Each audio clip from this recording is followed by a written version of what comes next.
জীবনে সফল হতে চান, তাহলে তোমাকে এই কথাগুলো অবশ্যই মনে রাখতে হবে। প্রথমে নিজের মধ্যে বিশ্বাস রাখতে হবে যে আমি পারবো। নিজের বিশ্বাসকে সফল করে তোলার জন্য কখনো ঘরে বসে থাকলে হবে না। আপনাকে ঘরের বাইরে বেরোতেই হবে। লোকের সঙ্গে ভ্যালু বাড়াতে হবে। লোকে যাতে তোমার কথা শোনে, তার জন্য তোমাকে কাজ করতে হবে।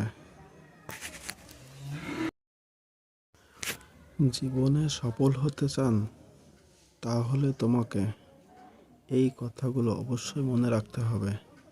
প্রথমে নিজের মধ্যে বিশ্বাস রাখতে হবে যে আমি পারবো।